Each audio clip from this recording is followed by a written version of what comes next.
ಎಲ್ಲರಿಗೂ ಬೆಳಗಿನ ಶುಭೋದಯ. ಜೊತೆಗೆ 71ನೇ ಸ್ವತಂತ್ರ ದಿನಾಚರಣೆಯ ಶುಭಾಶಯಗಳು. ವೇದಿಕೆ ಮೇಲೆ ಉಪಸ್ಥಿತರಿರುವ ಮೈಸೂರು ಪ್ರಧಾನ ಜಿಲ್ಲಾ ಮತ್ತು ಸತ್ರ ನ್ಯಾಯಾಧೀಶರಾದ ಶ್ರೀಮತಿ ಉಷಾರಾಣಿ ಮೇಡಮ್ ಅವರೇ, ನಮ್ಮ ಮೈಸೂರು ವಕೀಲರ ಸಂಘದ ಅಧ್ಯಕ್ಷರಾದ ಎಸ್ ಲೋಕೇಶ್ ಅವರೇ, ಉಪಾಧ್ಯಕ್ಷರಾದ ಚಂದ್ರಶೇಖರ್ ಅವರೇ, CAO ಅವರಾದ ನಾಗೇಶ್ ಅವರೇ, ಎಲ್ಲ ಮೈಸೂರು ನಗರದ ಗೌರವಾನ್ವಿತ ನ್ಯಾಯಾಧೀಶರುಗಳೇ, ನನ್ನ ಪ್ರೀತಿಯ ವಕೀಲರುಗಳೇ, ನ್ಯಾಯಾಲಯದ ಸಿಬ್ಬಂದಿಗಳೇ, ಪೊಲೀಸ್ ಸಿಬ್ಬಂದಿಗಳೇ ಹಾಗೂ ಸಾರ್ವಜನಿಕರೇ, ಇಂದಿಗೆ 79 ವರ್ಷ ಆಗಿದೆ ಸ್ವತಂತ್ರ ಬಂದು. PDJ ಸಾಹೇಬರು ಹಲವಾರು ವಿಚಾರಗಳನ್ನ ನಮ್ಮ ಮುಂದೆ ಹೇಳಿದ್ದಾರೆ. ಸ್ವತಂತ್ರದ ದುರುಪಯೋಗ ಆಗಬಾರ್ದು ಅಂಥೇಳಿ. ಈ ಸ್ವತಂತ್ರ ಹೇಗೆ ಬಂತು, ಸ್ವತಂತ್ರ ದಿನಾಚರಣೆಯನ್ನು ನಾವು ಯಾವ ಕಾರಣಕ್ಕೆ ಮಾಡ್ತಾಯಿದ್ದೀವಿ ಅಂತ ನಾನಾದರೂ ಭಾವಿಸೋದು, ಈ ಕಾಶ್ಮೀರದಿಂದ ಹಿಡಿದು ಕನ್ಯಾಕುಮಾರಿವರೆಗೂ ಸ್ವತಂತ್ರಕ್ಕಾಗಿ ಹಲವಾರು ಮಹನೀಯರು ತ್ಯಾಗ, ಬಲಿದಾನ, ದೇಶಭಕ್ತಿಯನ್ನು ಮೆರೆದು ತಮ್ಮ ಆಸ್ತಿಪಾಸ್ತಿಗಳನ್ನು ಕಳೆದುಕೊಂಡು ತಮ್ಮ ಜೀವವನ್ನು ಮುಡುಪಾಗಿಟ್ಟು ನಮಗೆ ಸ್ವಾತಂತ್ರ್ಯವನ್ನು ದೊರಕಿಸಿಕೊಟ್ಟಿದ್ದಾರೆ. ಇಂತಹ ಸಂದರ್ಭದಲ್ಲಿ ನಾವು ಆ ಮಹನೀಯರನ್ನ ನೆನೆದು ಅವರು ನಮಗೆ ನೀಡಿದಂತಹ ದೇಶಭಕ್ತಿ ಆದರ್ಶಗಳನ್ನ ಮೈದೂಡಿಸ್ಕೊಳ್ಳೋದಕ್ಕೆ ನಾವು ಸ್ವಾತಂತ್ರ್ಯ ದಿನಾಚರಣೆ ಆಚರಣೆ ಮಾಡೋದು ಅಂಥೇಳಿ ನಾನಾದರೂ ಭಾವಿಸ್ತೀನಿ.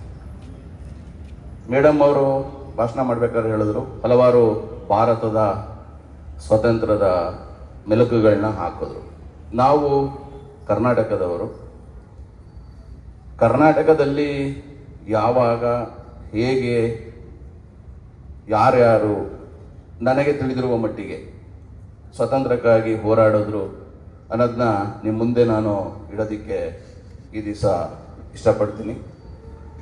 ನಿಮಗೆಲ್ಲ ತಿಳಿದಿರೋ ಹಾಗೆ 1887 ಮೊದಲನೇ ಸ್ವಾತಂತ್ರ್ಯ ಸಂಗ್ರಾಮ, ಸಿಪಾಯಿ ದಂಗೆ.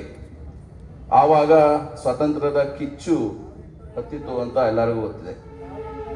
1857 ಸಿಪಾಯಿ ದಂಗೆ. ಅದಕ್ಕಿಂತ ಮುಂಚೆನೆ ನಮ್ಮ ಕರ್ನಾಟಕದಲ್ಲಿ ಸ್ವಾತಂತ್ರ್ಯದ ಬಗ್ಗೆ ಪರಿಕಲ್ಪನೆ ಇತ್ತು. ಆ ಪರಿಕಲ್ಪನೆ ಹೇಗಿತ್ತು ಅಂತ ಹೇಳಿದ್ರೆ, 1800ನೇ ಇಸ್ವಿಯಲ್ಲಿ ದೊಂಡಿಯಾವಾಲ ಎಂಬುವನು ದಂಗೆ ಹೇಳ್ತಾನೆ. ಆನಂತರ 1802ರಲ್ಲಿ ಐಗೂರು ದಂಗೆ ನಡೆಯುತ್ತೆ. ಆನಂತರ 1808ರಲ್ಲಿ ಕರ್ನಾಟಕದ ಕೊಪ್ಪಳ ದಂಗೆ ನಡೆಯುತ್ತೆ. ಆನಂತರ 1824ರಲ್ಲಿ ಸಿಂದಗಿ ಬಂಡಾಯ ನಡೆಯುತ್ತೆ. ಸಿಂದಗಿ ಬಂಡಾಯ ಅಂದರೆ ಬಿಜಾಪುರ ಜಿಲ್ಲೆಯ ಸಿಂದಗಿಯಲ್ಲಿ ದಿವಾಕರ್ ದೀಕ್ಷಿತ್, ಶೆಟ್ಟಿಯಪ್ಪ ರಾಯ್, ಬಾಲಾಜಿ ದೇಶಪಾಂಡೆರವರುಗಳು ತಾವೇ ಬ್ರಿಟಿಷರ ವಿರುದ್ಧ ಕಂದಾಯ ಸಂಗ್ರಹಿಸಿ ಸವಾಲೆಸೆಯುತ್ತಾರೆ. ಆ ಸಮಯದಲ್ಲಿ ಬ್ರಿಟಿಷ್ ಕಲೆಕ್ಟರ್ ಆದ ಸ್ಟೀವನ್ಸನ್ ಇವರನ್ನು ಸೆರೆ ಹಿಡಿದು ಅವ್ರನ್ನ ಜೈಲಿಗೆ ಕಟ್ತಾರೆ. ಆ ನಂತರ ಮುಂದುವರೆದು ನಿಮಗೆ ತಿಳಿದಿರುವ ಹಾಗೆ ಲಾರ್ಡ್ ಡಾಲ್ಹೌಸಿ ಒಂದು ಕಾನೂನು ತರ್ತಾರೆ, ದತ್ತು ಮಕ್ಕಳಿಗೆ ಹಕ್ಕಿಲ್ಲ ಅಂತೇಳಿ. ಅದು ಎಫೆಕ್ಟ್ ಆಗೋದು ನಮ್ಮ ಉತ್ತರ ಕರ್ನಾಟಕದ ಕಿತ್ತೂರು ಭಾಗದಲ್ಲಿ. ಆ ಸಮಯದಲ್ಲಿ ಆ ದತ್ತು ಮಕ್ಕಳಿಗೆ ಹಕ್ಕಿಲ್ಲ ಎಂಬುದನ್ನು ವಿರೋಧ ಮಾಡಿ ಕಿತ್ತೂರು ರಾಣಿ ಚೆನ್ನಮ್ಮ ಅವರು ಹೋರಾಡ್ತಾರೆ. ಅದು ಕಿತ್ತೂರು ಬಂಡಾಯ. ಅವ್ರಿಗೆ ಸಂಗೊಳ್ಳಿ ರಾಯಣ್ಣ ಅವರು ಬೆನ್ನೆಲುಬಾಗಿ ನಿಂತು ಹೋರಾಡಿ ಬ್ರಿಟಿಷರ ವಿರುದ್ಧ ವೀರಮರಣವನ್ನು ಹೊಂತಾರೆ. ಆ ನಂತರ ಸುರಪುರ ದಂಗೆ 1858ರಲ್ಲಿ ಗುಲ್ಬರ್ಗಾ ಜಿಲ್ಲೆ ಸುರಪುರದಲ್ಲಿ ಬೇಡರ ನಾಯಕ ರಾಜ ವೆಂಕಟಪ್ಪ ನಾಯಕನು ತನ್ನ ಆಸ್ಥಾನದಲ್ಲಿ ಬ್ರಿಟಿಷ್ ರೆಸಿಡೆಂಟ್ ಇಟ್ಟುಕೊಳ್ಳಬೇಕೆಂಬ ಸಲಹೆಯನ್ನು ತಿರಸ್ಕರಿಸ್ತಾನೆ. ಅವರು ತಿರಸ್ಕರಿಸಿದ ಮೇಲೆ ಅವರು ಬ್ರಿಟಿಷರ ವಿರುದ್ಧ ದಂಗೆ ಹೇಳ್ತಾರೆ. ಆ ನಂತರ ರಾಜ ವೆಂಕಟಪ್ಪ ನಾಯಕನು ಬ್ರಿಟಿಷ್ ಸೇನಾಧಿಕಾರಿ ನ್ಯೂಬೆರಿಯನ್ನ ಕೊಲ್ತಾನೆ. ಆ ನಂತರ ಕೊಲ್ತಾದ್ಮೇಲೆ ಬ್ರಿಟಿಷರ ವಿರುದ್ಧ ಹೋರಾಟ ಮಾಡಿ ಅವನ್ನ ರಾಜ ವೆಂಕಟಪ್ಪ ನಾಯಕನನ್ನು ಸಹ ಬ್ರಿಟಿಷ್ನವರು ಗಲ್ಲಿಗೇರಿಸ್ತಾರೆ. ಮುಂದುವರೆದು 1858ರಲ್ಲಿ ನಮ್ಮ ಉತ್ತರ ಕರ್ನಾಟಕದ ನರಗುಂದ ಬಂಡಾಯ ಅಂದರೆ ಧಾರವಾಡದ ನರಗುಂದದಲ್ಲಿ ಭಾಸ್ಕರ್ ರಾವ್ ಅವರು ದತ್ತುಪುತ್ರರನ್ನ ತೆಗೆದುಕೊಳ್ಳದೆ ಮುಂದಾದಂಥ ಸಂದರ್ಭದಲ್ಲಿ ಬ್ರಿಟಿಷ್ನರು ಅದನ್ನು ತಿರಸ್ಕಾರ ಮಾಡ್ತಾರೆ. ಬ್ರಿಟಿಷರ ವಿರುದ್ಧ ಅವರು ದಂಗೆ ಹೇಳ್ತಾರೆ. ಆ ನಂತರ ಬ್ರಿಟಿಷ್ ಅಧಿಕಾರಿ ಮ್ಯಾನ್ಸನ್ ಎನ್ನುವವನು ಭಾಸ್ಕರ್ ರಾವ್ರನ್ನ ಕೊಂದಿದ್ದಾರೆ. ನಂತರ ಭಾಸ್ಕರ್ ರಾವ್ ಬ್ರಿಟಿಷ್ ಅಧಿಕಾರಿಯಾದ ಮ್ಯಾನ್ಸನ್ ಅವ್ರನ್ನ ಕೊಲೆ ಮಾಡ್ತಾರೆ. ಆ ನಂತರ ಏನು ಮಾಡ್ತಾರೆ, ಜೂನ್ 12, 1958ರಲ್ಲಿ ಭಾಸ್ಕರ್ ರಾವ್ ಅವರನ್ನ ಬ್ರಿಟಿಷ್ನರು ಸೆರೆ ಹಿಡಿದು ಅವ್ರನ್ನ ನೇಣುಗಂಬಕ್ಕೆ ಹಾಕ್ತಾರೆ. ಆ ನಂತರ ಈ ವಿಚಾರ ತಿಳಿದು ಭಾಸ್ಕರ್ ಅವರ ತಾಯಿ ಹಾಗೂ ಮಡದಿ ನದಿಗೆ ಹಾರಿ, ಮಲಪ್ರಭಾ ನದಿಗೆ ಹಾರಿ ಅವರು ತಮ್ಮ ಪ್ರಾಣವನ್ನ ತಮ್ಮ ಗಂಡನಿಗೋಸ್ಕರ ಅರ್ಪಿಸ್ತಾರೆ. ಆ ನಂತರ 1858ರಲ್ಲಿ ಮುಂಡ್ರಗಿ ಬಂಡಾಯದಲ್ಲಿ ಭೀಮ್ರಾವನು ಒಬ್ಬ ಪ್ರಾಮಾಣಿಕ ತಹಸೀಲ್ದಾರ್ ಆಗಿರ್ತಾನೆ. ಆವಾಗ ಬ್ರಿಟಿಷ್ನರ ವಿರುದ್ಧ ಜಾಸ್ತಿ ನಮಗೆ ಘರ್ಷಣೆ ನಡೆದಿದ್ದು ಶುಲ್ಕ, ಕಂದಾಯ, ಭಾರತದವರ ಮೇಲೆ ಹಾಕ್ತಿದ್ದಂತಹ ತೆರಿಗೆ. ಆಗ ಏನ್ ಮಾಡ್ತಾನೆ, ಅವನು ತಹಸೀಲ್ದಾರ್ದಂತಹ ಆಗಿದ್ದಂತಹ ಭೀಮ್ರಾವ್ರವರು ಬ್ರಿಟಿಷರ ವಿರುದ್ಧ ಸಿಡಿದಂತ ಸಂದರ್ಭದಲ್ಲಿ ಸರ್ಕಾರಿ ಹುದ್ದೆಯ ತ್ಯಜಿಸಿ ಅವರು ಶಸ್ತ್ರಾಸ್ತ್ರಗಳನ್ನ ಇಟ್ಕೊಂಡು ಅವರ ಬ್ರಿಟಿಷರ ವಿರುದ್ಧ ಯುದ್ಧ ಸಾರ್ತಾರೆ. ಆ ನಂತರ ಅವರಿಗೆ ಕೊಪ್ಪಳದ ವೀರಣ್ಣಗೌಡ, ಸರಟೂರಿನ ದೇಸಾಯಿ, ಡೋಳದ ದೇಶಮುಖ್ರವರು ಮತ್ತು ಹೆಮ್ಮಿಗೆ ದೇಸಾಯಿರವರು ಸಹ ಬೆಂಬಲವಾಗಿ ನಿಂತ್ಕೊಳ್ತಾರೆ. ಆ ನಂತರ ಕೊಪ್ಪಳದ ಯುದ್ಧದಲ್ಲಿ ಬ್ರಿಟಿಷರ ವಿರುದ್ಧ ಸೋತು ಬ್ರಿಟಿಷರ ಕೈಯಲ್ಲಿ ಗುಂಡೇಟು ತಿನ್ನೋದು ಬೇಡ ಅಂತೇಳಿ ತನಗೆ ತಾನೇ ಗುಂಡೇಟು ಹೊಡೆದುಕೊಂಡು ಅವರು ವೀರಮರಣವನ್ನ ಒಪ್ತಾರೆ. ಆ ನಂತರ ಮುಂದೆ ನಾವು ದಕ್ಷಿಣ ಕರ್ನಾಟಕದವರು, ನಮ್ಮ ಮೈಸೂರು ರಾಜ್ಯ ಇತ್ತು. ಆಗ ನಮ್ಮ ಮೈಸೂರು ರಾಜ್ಯದಲ್ಲಿ ಯಾವ್ಯಾವ ಈ ಸ್ವತಂತ್ರ ಚಳವಳಿಗಳು ಪ್ರಮುಖವಾಗಿ ನಡೆದವು ಅಂತ ಹೇಳಿದ್ರೆ, ನಿಮ್ಗೆ ತಿಳಿದಿರುವ ಹಾಗೆ ಮೈಸೂರು ಬೆಂಗಳೂರು ರಸ್ತೆ ಹಳೆಯ ರಸ್ತೆ ಇತ್ತು. ಮದ್ದೂರು ಬಿಟ್ಟು ಹೋದ ತಕ್ಷಣ ಎಡಗಡೆಗೆ ಶಿವಪುರ ಅಂತ ಸಿಗುತ್ತೆ. ಶಿವಪುರ ಧ್ವಜ ಸತ್ಯಾಗ್ರಹ ನಡೆಯುತ್ತೆ 1938ರಲ್ಲಿ. ಶಿವಪುರ ಧ್ವಜ ಸತ್ಯಾಗ್ರಹ ನಡೆದಂತ ಸಂದರ್ಭದಲ್ಲಿ ಅಲ್ಲಿ ಅಂದಿನ ಬ್ರಿಟಿಷ್ ಸರ್ಕಾರ ಯಾವುದೇ ಬಾವುಟವನ್ನ ಧ್ವಜವನ್ನ ಹಾರಿಸಬಾರ್ದು ಅಂತ ನಿಷೇಧ ಹೇರಿರ್ತಾರೆ.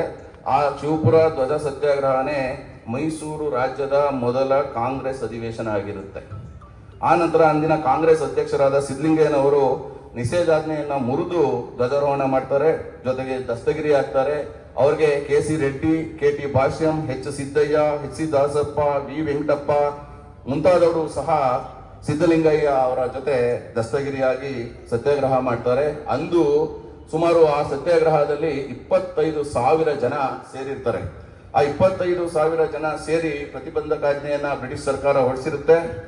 ಈಗ ನಿಮ್ಗೆಲ್ಲ ಕೇಳಿರ್ಬೋದು, ಮೇಕ್ರಿ ಸರ್ಕಲ್ ಅಂತ ಬೆಂಗಳೂರಲ್ಲಿದೆ. ಆ ಮೇಕ್ರಿ ಸರ್ಕಲ್ ಅಂತ ಬರೋದಕ್ಕೆ ಅಂದು ಮೈಸೂರು ರಾಜ್ಯದ ಜಿಲ್ಲಾ ನ್ಯಾಯಾಧೀಶರು ಆಗಿರ್ತಾರೆ ಮಹಮ್ಮದ್ ಮೇಕ್ರಿ ಅಂತ ಹೇಳಿ. ಜಿಲ್ಲಾ ನ್ಯಾಯಾಧೀಶರು ಎಲ್ಲರನ್ನೂ ವಿಶ್ವಾಸಕ್ಕೆ ತಗೊಂಡು ಆ ದಿವಸ ನಡಿಬೇಕಾಗಿದ್ದಂತ ಒಂದು ದೊಡ್ಡ ದುರಂತವನ್ನ ತಪ್ಪಿಸ್ತಾರೆ. ಅದೇ ರೀತಿ ಮುಂದೆ ವಿದುರಾಶತ್ವ ದುರಂತ ಅಂತೇಳಿ, ಇದು ಕೋಲಾರ ಜಿಲ್ಲೆ ಗೌರಿಬಿದರಿನ ಒಂದು ಸ್ಥಳ.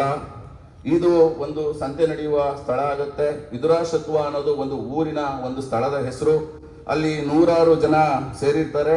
ಆ ಸಂತೆಯಲ್ಲಿ 100 ಜನ ಸೇರಿದಂತ ಸಂದರ್ಭದಲ್ಲಿ ಹಲವಾರು ಯುವಕರುಗಳು ಸ್ವತಂತ್ರದ ಬಗ್ಗೆ ಅಲ್ಲಿ ಕಿಚ್ಚನ್ನ ಹಚ್ಚಿ ಸ್ವತಂತ್ರದ ಬಗ್ಗೆ ಅರಿವನ್ನ ಮೂಡಿಸಿ ಸಾರ್ವಜನಿಕ ಸಭೆಗಳನ್ನ ಮಾಡ್ತಾ ಇರ್ತಾರೆ. ಅಂತಹ ಸಂದರ್ಭದಲ್ಲಿ ಸಾರ್ವಜನಿಕ ಸಭೆನ ನಿಷೇಧ ಮಾಡಿರ್ತದೆ ಅಂದಿನ ಬ್ರಿಟಿಷ್ ಸರ್ಕಾರ. ಸತ್ಯಾಗ್ರಹ ನಡೀತಾ ಇರ್ಬೇಕಾದ್ರೆ ಅಂದಿನ ಕಾಂಗ್ರೆಸ್ ಅಧ್ಯಕ್ಷರು 1938ರಲ್ಲಿ ರಾಮಾಚಾರ ನೇತೃತ್ವದಲ್ಲಿ 10,000ಕ್ಕೂ ಹೆಚ್ಚು ಜನ ಸೇರಿ ಸತ್ಯಾಗ್ರಹ ಮಾಡ್ತಾ ಇರ್ತಾರೆ. ಅದನ್ನ ಸತ್ಯಾಗ್ರಹ ಮಾಡ್ತಾ ಇದ್ದ ಸಂದರ್ಭದಲ್ಲಿ ಬ್ರಿಟಿಷ್ ಸೈನಿಕರಿಗೂ ಹಾಗೂ ನಮ್ಮ ಸತ್ಯಾಗ್ರಹ ಮಾಡ್ತಿದ್ದಂತ ನಮ್ಮ ಭಾರತೀಯರಿಗೂ ಘರ್ಷಣೆ ಆಗಿ ಆ ಧ್ವಜ ಸತ್ಯಾಗ್ರಹ ಮಾಡಿ ವಿಶ್ರಾಂತಿ ಪಡಿಬೇಕಾದ್ರೆ 1938ರಲ್ಲಿ ಅವ್ರ ಮೇಲೆ ಗುಂಡು ಹಾರಿಸಿ ಅಂದು 35 ಜನ ಪ್ರಾಣ ತೆತ್ತಾರೆ. ಇದನ್ನೇ ವಿದುರಾಶತ್ವ ದುರಂತ ಅಂತ ಕರೀತಾರೆ. ಇದು ಜಲಿಯನ್ ವಾಲಾಬಾಗ್ ಪಂಜಾಬ್ನಲ್ಲಿ 1919ನೇ ಇಸ್ವಿಯಲ್ಲಿ ನಡೆದಿರುತ್ತೆ. ಅದು ನಿಮಗೆಲ್ಲ ಗೊತ್ತು. ಅದನ್ನ ನೆನಪಿಸಿದೆ ಈ ಘಟನೆ. ಆ ನಂತರ ಈಸೂರು ದುರಂತ. ನಿಮ್ಗೆಲ್ಲ ಗೊತ್ತಿರೋ ಹಾಗೆ ಈಸೂರು ದುರಂತ. ಈಸೂರು ಎನ್ನುವುದು ಶಿವಮೊಗ್ಗ ಜಿಲ್ಲೆ ಶಿಕಾರಿಪುರ ತಾಲೂಕಿನ ಒಂದು ಗ್ರಾಮ. ಜೊತೆಗೆ ಕರ್ನಾಟಕದಲ್ಲಿ ಮೊಟ್ಟ ಮೊದಲ ಬಾರಿಗೆ ಸ್ವತಂತ್ರವನ್ನ ಘೋಷಿಸಿಕೊಂಡ ಹಳ್ಳಿ ಈಸೂರು. ಶಿವಮೊಗ್ಗ ಜಿಲ್ಲೆಯ ಶಿಕಾರಿಪುರ ತಾಲೂಕಿನ ಈಸೂರು. ಇವರು ಗಾಂಧೀಜಿ ಅವರು ಕರೆ ಕೊಟ್ಟಂತಹ ಒಂದು ಸ್ವತಂತ್ರ ಹೋರಾಟಕ್ಕೆ ಮಾಡು ಇಲ್ಲವೇ ಮಡಿ ಎಂಬ ಕರೆಗೆ ಹೋಗೊಟ್ಟು ಖಾದಿ ಟೋಪಿಗಳನ್ನ ಧರಿಸಿ ರಾಷ್ಟ್ರಧ್ವಜವನ್ನ ಹಿಡಿದು ಅಂದು ರಾಷ್ಟ್ರಗೀತೆಯನ್ನ ಹಾಡಿ ಸ್ವತಂತ್ರವನ್ನ ಆಚರಿಸ್ತಾರೆ. ಆವಾಗ ಅಲ್ಲಿ ಇದ್ದಂತಹ ಕರ್ತವ್ಯದಲ್ಲಿದ್ದಂತಹ ಬ್ರಿಟಿಷ್ ಪೊಲೀಸ್ನವರಿಗೆ ಇವರು ಅವರ ಟೋಪಿಗಳನ್ನ ತರಿಸಿ ಗಾಂಧಿ ಟೋಪಿಗಳನ್ನ ಹಾಕ್ತಾರೆ. ಆನಂತರ ಸಂದರ್ಭದಲ್ಲಿ ಬ್ರಿಟಿಷ್ ಅಧಿಕಾರಿಗಳು ಲಾಠಿ ಚಾರ್ಜ್ ಮತ್ತು ಗೋಲಿಬಾರ್ ಮಾಡ್ತಾರೆ. ಆ ಸ್ಥಳದಲ್ಲಿಯೇ ಗುರು ಶಾಂತಪ್ಪ ಅಂತ ಹೇಳಿ ಸ್ವತಂತ್ರ ಹೋರಾಟಗಾರರು ವೀರಮರಣವನ್ನ ಹೊಂತಾರೆ. ಇನ್ನೊಂದು ಹೆಸರು ನಾವು ಇಲ್ಲಿ ನೆನಪು ಮಾಡ್ಕೋಬೇಕಾದ್ದು ಕನ್ನಡಿಗರು ಸ್ವಾಮಿ ರಮಾನಂದ ತೀರ್ಥರು. ಇವರು ಗುಲ್ಬರ್ಗಾ ಜಿಲ್ಲೆಯ ಚನ್ನನಹಳ್ಳಿ ಗ್ರಾಮದ ಇವರು ಜನ್ಮಸ್ಥಳ ಆಗಿರ್ತದೆ. ಇವರು ಸನ್ಯಾಸಿಯಾಗಿ ರಾಜಕೀಯ ರಂಗಕ್ಕಿಳಿದು ಶಾಲಾ ದಿನಗಳಲ್ಲಿಯೇ ರಾಷ್ಟ್ರೀಯ ಪ್ರಜ್ಞೆ ಬೆಳೆಸಿಕೊಂಡು ಸ್ವತಂತ್ರ ಚಳವಳಿಯಲ್ಲಿ ಭಾಗವಹಿಸಿ ವಿದ್ಯಾರ್ಥಿಗಳು ಖಾದಿ ಟೋಪಿ ಧರಿಸುವಂತೆ ಮನವೊಲಿಸ್ತಾರೆ. ಅವರು ಚಡಿಯೇಟು ತಿಂದು ಅರಗಿಸಿಕೊಳ್ಳುವಂತೆ ಎಲ್ಲ ವಿದ್ಯಾರ್ಥಿಗಳಿಗೂ ಹೇಳ್ತಾರೆ. ದಿವಂಗತರಾದ್ಮೇಲೆ ಅಂದಿನ ದಿನವೇ ಜೀವ ಬ್ರಹ್ಮಚರ್ಯದ ವ್ರತ ಹಿಡಿದು ದೇಶ ಸೇವೆಗೆ ಕಂಕಣ ತೊಡ್ತಾರೆ. ನಾವು ಇಷ್ಟು ಜನರನ್ನ ಕರ್ನಾಟಕದಲ್ಲಿ ಇನ್ನೂ ಹಲವಾರು ಘಟನೆಗಳನ್ನು ನಡೆದಿದೆ ಸ್ವತಂತ್ರ ಬರೋದಕ್ಕೆ. ಈಗ ಸ್ವತಂತ್ರ ದುರುಪಯೋಗ ಆಗಬಾರ್ದು. ನಮ್ಮ ಅಧ್ಯಕ್ಷರು ಹೇಳಿದ್ದಾರೆ, ಮೇಡಮ್ ಹೇಳಿದ್ದಾರೆ, ಭ್ರಷ್ಟಾಚಾರಕ್ಕೆ ಕಡಿವಾಣ ಬೀಳಲೇಬೇಕು.